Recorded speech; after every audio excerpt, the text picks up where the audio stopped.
नायाब जड़ी बूटियों पर मुश्तमिल चांदनी मंजन आप इस्तेमाल करेंगे तो इसका फ़ायदा क्या है? मुंह से बदबू का आना, दांतों का पीला होना, मसूड़ों के अंदर पीप का जमा हो जाना, दांतों और दाढ़ों का हिलना और कमज़ोरी दांतों के अंदर, इन सब चीज़ों का जो हल है इस जड़ी बूटियों पर मुश्तमिल चांदनी मंजन है, जो आपके दांतों को चमकाएगा मोतियों की तरह और आपके जो मुंह की बदबू है उसको ख़त्म करके बिल्कुल फ्रेशनेस कर देगा। इसका इस्तेमाल आपने करना है, सुबह और शाम इस्तेमाल करें और इसके साथ मैदे का सफूफ लाजिम इस्तेमाल करें, क्योंकि मैदे की बीमारी, तेज़ाबियत और री और गैस की वजह से भी बाज़ औक़ात मुंह से बदबू आना शुरू हो जाती है।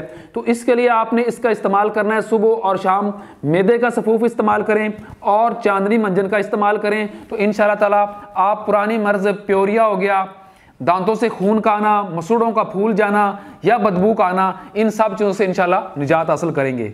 अस्सलाम वालेकुम रहमतुल्लाह।